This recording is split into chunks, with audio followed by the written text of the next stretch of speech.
Johannesburg Mayor Herman Mashaba says 4 firefighters who are still receiving treatment at the Milpark Hospital following yesterday's deadly blaze in the CBD are out of danger. Mashaba, together with his team from the mayoral committee, visited them in hospital this morning. 4 others have been discharged. 3 firefighters died after the Bank of Lisbon building, which houses 3 Gauteng departments, caught fire yesterday morning. The fire has since spread to other floors of the building. Mashaba says the city of Joburg has requested reinforcement firefighters from the city of Ekurhuleni, the city of Tshwane and the OR Tambo International Airport to help them deal with the fire. The building houses the Departments of Health, Human Settlements and Cooperative Governance and Traditional Affairs.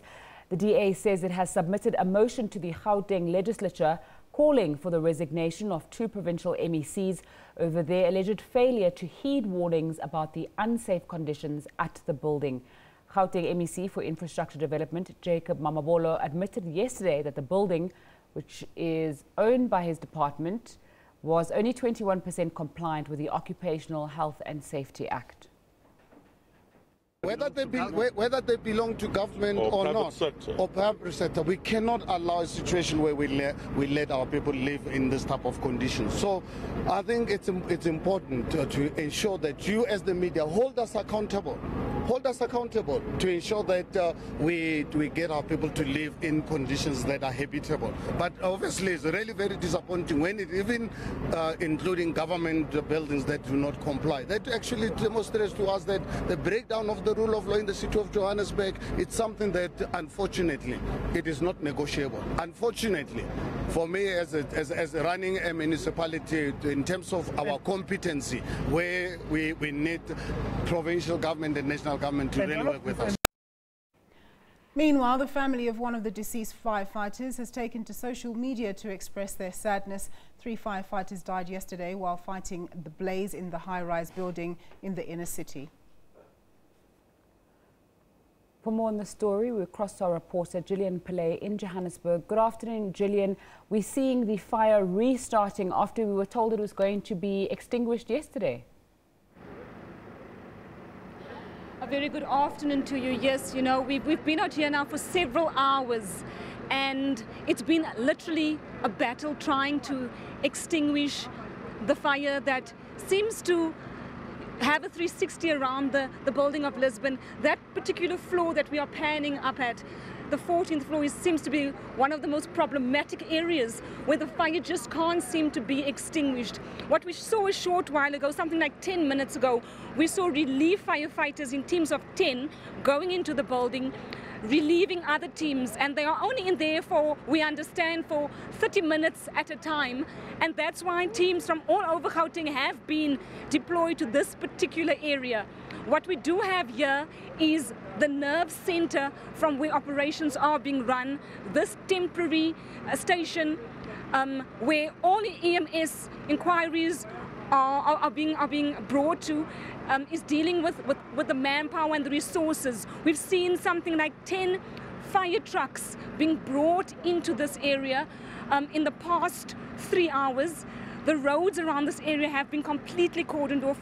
Paramedics are on standby, and it's not just few, it's quite a few paramedics are being stationed in this area for any eventuality. But what you can see now in the visuals is firefighters being craned up, and that is below, that is the 8th floor that we're looking at. And from what we understand is they're trying to douse this the fire from that particular floor, and it's been increasingly difficult for them to really do their job this morning, to try and bring the fire under control. We've been talking to people who have, you know, very traumatic by yesterday's ordeal, having seen the chain of events where that firefighter plunged to his death. The building not far from here is a student accommodation building, and that building was evacuated a half an hour ago. One of the people I'm joined by now is Gift Gule, who saw exactly what happened yesterday. Gift, from the time that the fire started, just take us through what you saw. Okay, the fire started around 9 yesterday. It was a bit of smoke. We didn't take it as something serious. So we're like, they're just going to stop it. They're just going to use fire extinguishers and it's going to stop.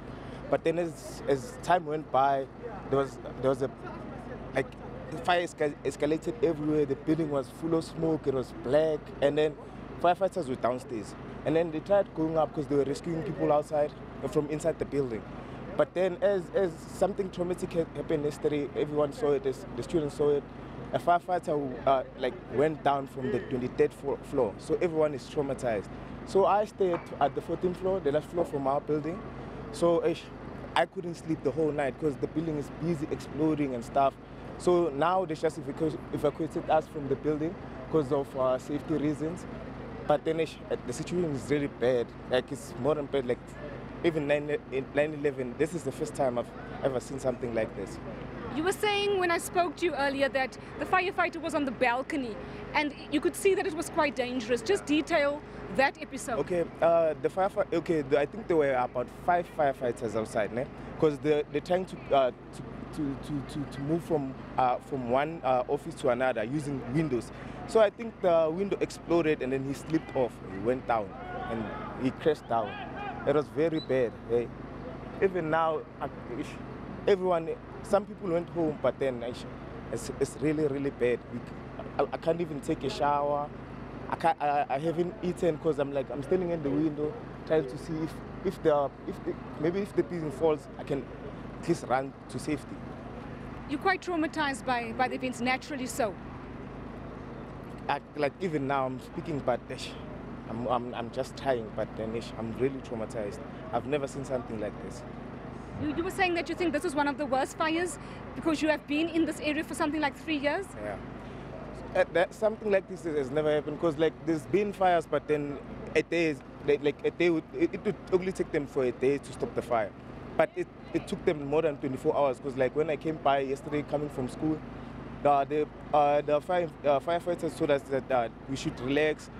Maybe by 8 in the morning the fire will be cool. But then time went on. Fire started exploding, the building started exploding and stuff. It's really bad. And that was Gift Gule there giving us a testimony of what he witnessed yesterday from his building, which is adjacent to the building that has caught fire from the 14th floor. Very traumatic. We've spoken to a few people, and the trauma of what they witnessed yesterday is really palpable. As we said, it seems it's going to take a few hours, if not possibly another day, if they could possibly extinguish this fire soon. But what we know is that reinforcements are being deployed to the area to douse the fire as soon as possible.